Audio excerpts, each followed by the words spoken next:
Da região de Moscou até os confins do país, a Rússia está sob um ataque massivo de drones. Parece que alguma coisa caiu em algum lugar. A fábrica Akron tá pegando fogo. O que tá pegando fogo ali? Os aeroportos de Moscou estão em verdadeiro colapso. Presabas. Passageiros, devido a esta situação técnico-operacional, por questões de segurança, todos e todas, todos. E também explosões na usina termoelétrica e na fábrica de produtos químicos. Novos métodos de proteção. Kadyrov prometeu 1 milhão de rublos pelo drone abatido. Ataque bem sucedido. Drones do SBU atingiram um navio-tanque pertencente à frota clandestina russa. As Forças Armadas da Ucrânia estão destruindo o inimigo na direção de Pokrovsk, atingindo o alvo com precisão. Mais um avião militar caiu na Rússia. Ano 22. Avião caiu em Ivanovo. Teste após reparos. Defesa informa. 7 a bordo. Todos morreram. Uma operação singular das Forças Armadas da Ucrânia. Um robô de combate ucraniano destruiu o equipamento pesado inimigo. E agora, mais sobre isso e muito mais. Olá, você está no canal do YouTube da Ukraine Today. Volodymyr Ropchun está com você no estúdio. Inscreva-se no nosso canal, deixe o seu like neste vídeo. É fácil e rápido para você, é gratificante para nós e para os algoritmos. O YouTube adora isso e ajuda a promover o conteúdo. Obrigado e vamos aos nossos temas. Em Moscou, o aeroporto de Sheremetyevo teve suas operações temporariamente suspensas. Lá foi ativado o plano Tapete após a visita de drones amigos. O prefeito da capital da Federação Russa, Sobyanin, afirma que 32 drones estavam voando em direção à capital russa. Além disso, drones marítimos do SBU interromperam o funcionamento da plataforma de refino de petróleo da Lukoil no Mar Cáspio. Paralelamente, as Forças Armadas da Ucrânia repeliram um ataque mecanizado do inimigo em Pokrovsk. Vamos mostrar essas imagens. Agora é uma matéria. Depois dela, voltamos ao estúdio. Uma catástrofe para a Rússia, causada pelas Forças Armadas da Ucrânia. Os ucranianos respondem aos russos com um blackout por blackout. Como os próprios russos escrevem, nunca houve uma quantidade tão crítica de drones. Foi confirmado um impacto na usina termoelétrica de Dorogobuz, na região de Smolensk. No local do impacto, começou um incêndio intenso. Drones também atingiram a empresa Okron em Velik Novgorod, que produz fertilizantes, incluindo componentes usados para fabricar explosivos. No local também começou um incêndio. O prefeito de Moscou relatou a suposta derrubada de 31 drones sobre a capital. Isso representa o uso de até 300 meios de ataque aerodinâmico. Este é um número recorde. Os russos são forçados a reconhecer o fato de que o lado ucraniano está ampliando o uso de seus drones de ataque e aprimorando suas características táticas e técnicas.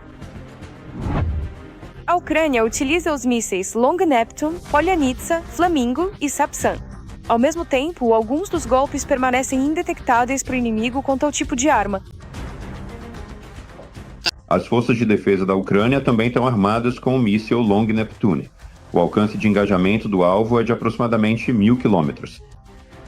Além disso, o sistema de mísseis antiaéreos S-200 foi modificado para atingir alvos terrestres. O lado russo foi forçado a reconhecer o seu sucesso. Ataques usando sistemas de mísseis antiaéreos S-200, de fabricação soviética, contra aeródromos localizados no território do país ocupante, como Milerovo e Baltimore. O presidente Volodymyr Zelensky destacou que há muitos momentos em que nosso inimigo acredita que foram usados mísseis Neptune. No momento, o presidente ucraniano anunciou a ampliação do programa balístico ucraniano. E, em primeiro lugar, trata-se da possibilidade de ampliar a produção na Flamingo, inclusive em 3 modificações, com alcance para atingir alvos a 200 km, 800 e 3.000. O SBU atingiu a plataforma de extração de petróleo Filanovsky, pertencente a Lukoil Nizhegorod-Neft. Segundo jornalistas, este é o primeiro ataque à infraestrutura petrolífera russa no Mar Cáspio. Foram registrados pelo menos 4 impactos. A extração de petróleo e gás de mais de 20 poços foi completamente interrompida. Se antes o foco principal eram as refinarias e complexos de refino de petróleo no território da Federação Russa, agora, consequentemente, os ataques também estão sendo direcionados diretamente aos locais de extração. a extração de petróleo e gás. Ataques desse tipo têm como objetivo justamente bloquear a possibilidade da própria extração de petróleo e gás para as necessidades da Federação Russa. Até o dia 11 de dezembro, as perdas totais das tropas russas na Ucrânia chegaram a quase 1.500 soldados. Em um dia, o inimigo também perdeu 7 veículos blindados de combate, 23 sistemas de artilharia e 82 drones. Sob a cobertura de uma densa neblina, as forças de defesa da Ucrânia conseguiram trazer para a retaguarda veículos blindados pesados. E, segundo a própria avaliação do lado russo, os tanques ucranianos diminuíram significativamente, assim como o ritmo de avanço dos grupos de assalto russos. O vídeo mostra o processo de trabalho, por assim dizer, ou seja, como os combatentes ucranianos estão eliminando as tropas russas no setor de Pokrovsk, que está fora do controle de Putin há mais de um ano. Participa o especialista militar e chefe de programas de segurança do Centro Strategy 21, Pavel Akichuk. Pavel, bem-vindo. Boa tarde. Glória à Ucrânia. Glória aos heróis. Se você não se importar, gostaria de começar com um evento histórico. Bem, de modo geral, isso aconteceu pela primeira vez, de uma forma ou de outra. Um ataque à plataforma de extração de gás da Lukoil e às plataformas de petróleo no Mar Cáspio. Na sua opinião, quais podem ser as consequências desse passo? Bem, do meu ponto de vista, esse golpe deve ser visto sob duas perspectivas. A primeira perspectiva é a indústria petrolífera, o complexo russo de petróleo e gás.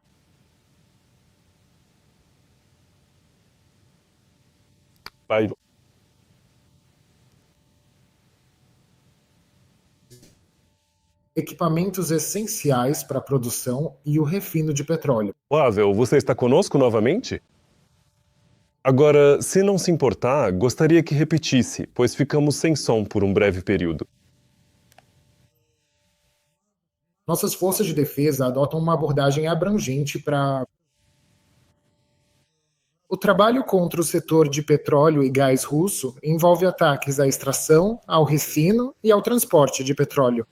Começando, como vemos, nas áreas de extração de petróleo, passando pelas refinarias, terminais petrolíferos e, por fim, chegando ao ponto extremo, que são os petroleiros. Uma abordagem abrangente cujo objetivo é reduzir pelo menos o fluxo dos petrodólares sangrentos que entram na Rússia. E, aliás, o processo está em andamento após os ataques. Não está confirmado que foram forças ucranianas no Atlântico. Um petroleiro foi atingido dessa forma. O petroleiro, denominado Mersin, cujo nome, por si só, já é bastante sugestivo e revelador, foi atingido por drones de origem desconhecida, após o que a empresa turca, proprietária e operadora do navio, declarou publicamente que não iria mais, sob nenhuma circunstância, trabalhar com o setor de petróleo russo, porque os riscos inerentes e significativos envolvidos superam em muito os potenciais bônus e vantagens de operar de forma clandestina e não regulamentada. Parou tudo. Além disso, hoje tivemos a queda do preço do petróleo russo Urals nos portos do Mar Negro para $38, abaixo dos $40. Mas o processo continua. O segundo aspecto, no contexto dos ataques, especificamente no Cáspio, é o julgamento sobre a guerra. Esse não é o primeiro ataque dos nossos drones e mísseis contra alvos russos no Mar Cáspio. Antes disso, principalmente, foram registrados ataques contra alvos militares. Diretamente, porque o Mar Negro está conectado ao Cáspio pelo canal Volga-Don, ao contrário das frotas do Báltico, do Norte e do Pacífico. Aqui, os portadores russos de mísseis calibre têm a possibilidade de manobrar sua força. E os primeiros ataques foram em Kaspiisk, no ponto de base da flotilha do Cáspio. E também na fábrica Dagdiesel, que é uma grande empresa de produção de torpedos e motores navais para submarinos e navios de superfície. Kaspiisk, Astracão, portos, para onde chegam navios porta-contêineres com Shahed Sirius. Bem, agora vamos ao terceiro tipo de objetivos. Estas são plataformas de produção offshore. Dessa forma, estamos demonstrando aos russos que eles não devem se empolgar demais. Nós também os pegaremos lá. Sim, é verdade. De um modo geral, fortes explosões foram ouvidas não apenas no Mar Cáspio, mas também em Velik Novgorod. Aparentemente, ali foi atingida uma fábrica de produtos químicos que produzia salitre. Sim, ela pode ser usada para a produção de explosivos, então é um alvo absolutamente legítimo. Depois temos a região de Smolensk, Dorogobush, uma fábrica de produtos químicos. Depois, o aeroporto de Sheremetyevo, em Moscou, foi fechado por um tempo. Implementaram o plano tapete, ou seja, proibiram decolagens e pousos. Na sua opinião, durante o processo de paz, né? Ou durante a discussão do chamado Plano de Paz americano ou russo-americano, é correto realizar esse tipo de ataque? Ou isso acontece de forma paralela, está relacionado, mas mais indiretamente do que diretamente? Eu não sou um especialista político, então não é apropriado que eu faça avaliações políticas de forma não profissional. Como cidadão, digo que Trump, gritando no Salão Oval da Casa Branca, dizendo que Zelensky não tem cartas na manga, está profundamente enganado. E as forças ucranianas mostram claramente que nós temos cartas, sim. Aqui também é preciso voltar ao ano de 2022. Ainda em setembro de 2022, os generais ucranianos Zaluzhny e Zabrodsky escreveram um artigo programático que analisava o curso das operações militares em 2022 e traçava as perspectivas para 2023. E ali essas ideias continuam atuais, e eu acho que vão ser ainda mais relevantes. Eles chegaram a uma fórmula sobre o centro de gravidade da guerra. Na visão deles, o centro de gravidade da guerra, daquela que a Rússia trava contra a Ucrânia, foi e continua sendo. Não são os sucessos em algum trecho do campo de batalha, nem os contra-ataques da Ucrânia, como a libertação da região de Kharkiv ou o avanço em direção à Crimeia, nem os avanços dos russos no Donbás ou em outro setor da frente. Tudo isso é irrelevante. O principal, o centro de gravidade-chave da guerra, que permitia à Rússia pressionar, como o Trump diz, a Rússia mais forte. O quê? É a possibilidade, a capacidade, capability, a habilidade dos russos de atacar todo o território da Ucrânia com seus próprios meios de destruição. De bombardear de oeste a leste e de norte a sul, por todo o território. De Kharkiv até Lutsk, de Zaporizhia até Vinnytsia, até Khmelnytsk, praticamente até Ivano-Frankivsk. E nós, em setembro de 2022, no máximo tínhamos pontos de lançamento Tochka-U, com alcance de tiro de 100 km. E os generais concluíram que, para mudar o rumo da guerra, só seria possível balançando esse pêndulo do centro de gravidade da guerra para o território inimigo. Aumentar a zona de destruição do inimigo. Poderia entender que não está travando sua própria guerra no território da Ucrânia, mas sim que é uma guerra russo-ucraniana. E, bem, basicamente a aposta era nos nossos parceiros. Eles leriam esse artigo e diriam, sim, os ucranianos estão certos, vão nos dar armas de longo alcance, que permitiriam mudar o vetor do confronto. Mas isso não aconteceu. Nossos parceiros decidiram que leram, disseram sim, os ucranianos estão pensando certo, mas não vamos dar armas de longo alcance para a Ucrânia. Então tivemos que trilhar esse caminho sozinhos por longos 3 anos.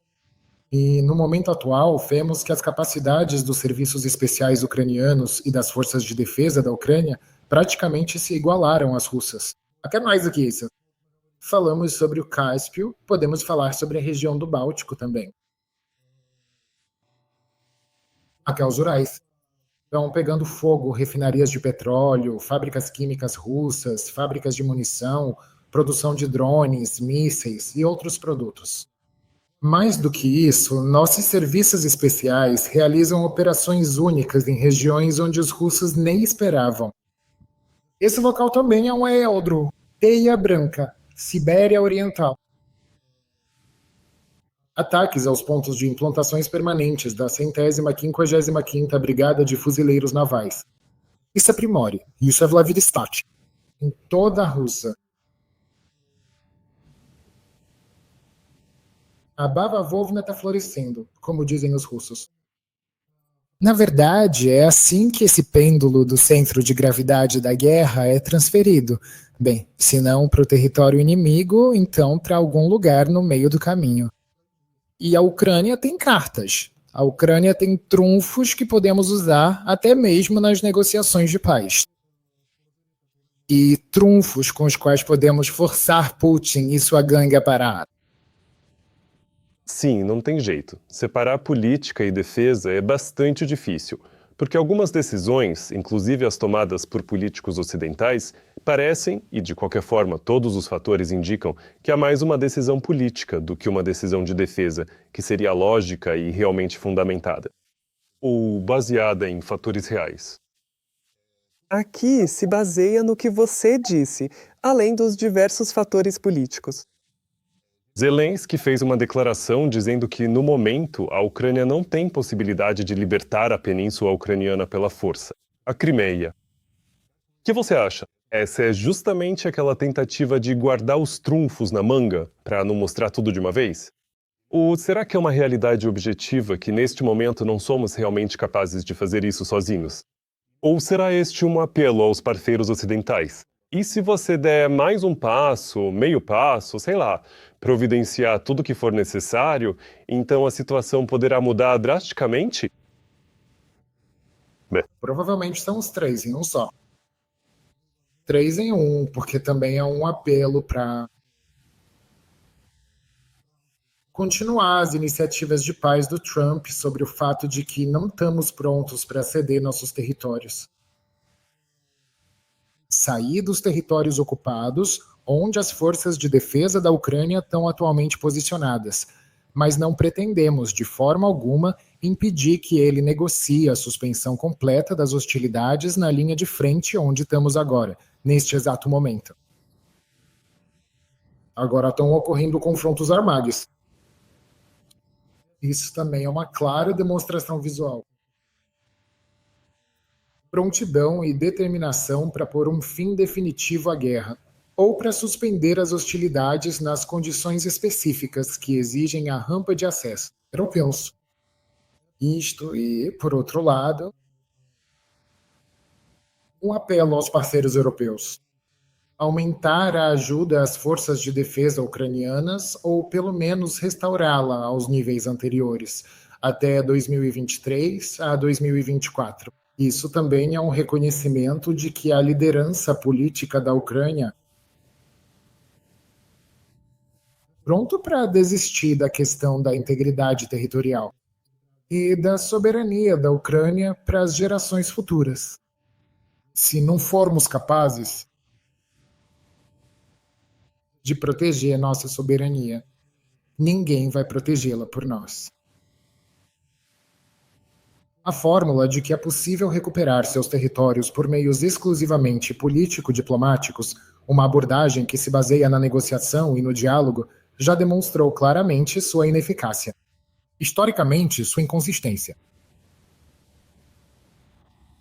Ok, então proponham irmos diretamente para a linha de frente, para o campo de batalha, e analisar algumas direções. Por exemplo, Pokrovsk, Kupiansk e Mirnograd.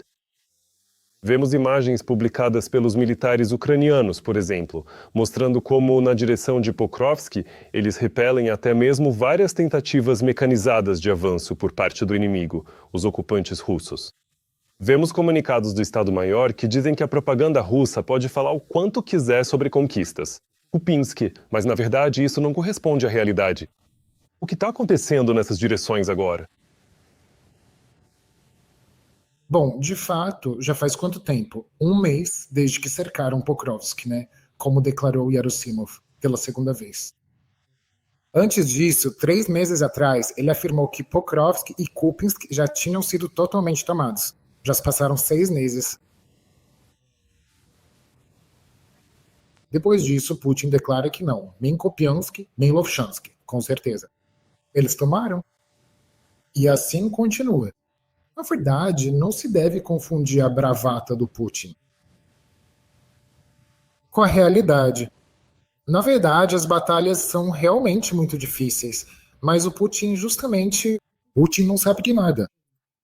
Trump não conhece a geografia da Ucrânia, mas o Putin também não conhece. Putin está pronto, tá? Ali ele declara que está lutando em Komsomolsk. Metade de Komsomolsk foi capturar, né? Onde fica Komsomolsk na linha de frente? Interessante. Sobre o que os ucranianos eliminaram em Staryskol. Tá tudo bem também. Onde fica Staryskol? Você é uma piada, não é? Porque isso é, na verdade, território russo. Acontece que já há ucranianos em Staryskol. Então, bom, não vale a pena dar ouvidos a isso. As declarações sobre o andamento das hostilidades seguem por si só. E provavelmente aqui é preciso se concentrar, mudar o foco. Pokrovsk, Mernograd, sim, esse é agora o principal ponto de confronto. Qual é a sua essência? Pelo fato de Pokrovsk e Mernograd estar nos acobertando. O flanco e a retaguarda de todo o grupo de forças que está no grupo. Dobropia Konstantinovka. Na verdade, aquele saliente de Dobropil do 51º Exército que foi destruído foi um falso começo. Na verdade, eles revelaram assim seus planos futuros. Enquanto Pokrovsk e Mirnograd resistir, não dá para repetir. Se conseguirem envolver efetivamente a região defensiva de Konstantinovka, Dobropilha, avançar para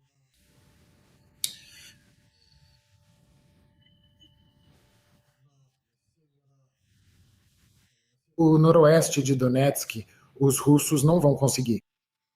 Mas eles têm certeza de que mais cedo ou mais tarde vão conseguir. Com Mirnograd, dessa sim. Eles tentam desenvolver o sucesso nos flancos convergentes, porque tudo isso gira em torno do saliente de Siversk, na verdade. E aquelas ações dos russos na direção de Lyman, na direção de Siversk, onde as ações estão se intensificando, respectivamente os ataques frontais em direção a Konstantinovka, tudo isso faz parte de um mesmo conjunto. Cortar Siversk, tomar Pokrovsk, Mirnograd, entrar pela retaguarda do saliente de Siversk, isolar esse agrupamento de forças. E então, obviamente, a frente ucraniana desmoronaria, ocorreria o efeito dominó. Esse é o plano dos generais russos, no qual eles apostam, mas que está sendo lido. E o nosso comando está tomando medidas justamente para não permitir que isso aconteça. O segundo ponto é que, aproveitando ao máximo sua superioridade em força, os russos, para realizar seus planos, esticam nossa defesa. Eles têm muito mais efetivo, por isso conseguem intensificar os ataques e manter a atividade em toda a linha de frente, desde Volchansk e Kupiansk, no norte, até Orekovo, Gulyai-Poli, no sul. Assim, nossos modestos reforços acabam sendo esticados entre as direções dos principais ataques. E nas direções onde é necessário realizar contra-ataques, operações de contra-ofensiva para neutralizá-los. É isso que eles estão tentando fazer, esticar nossas forças. Infelizmente, em algumas áreas eles conseguem. Na região de Kuban, sim, mas... Em outras áreas é o contrário. A situação muda drasticamente. Por exemplo, a linha de frente é isso. Segundo o comandante-chefe Alexander Sirski, ela já diminuiu em 30 quilômetros em comparação com o mês anterior, o que, na minha opinião, é uma grande conquista.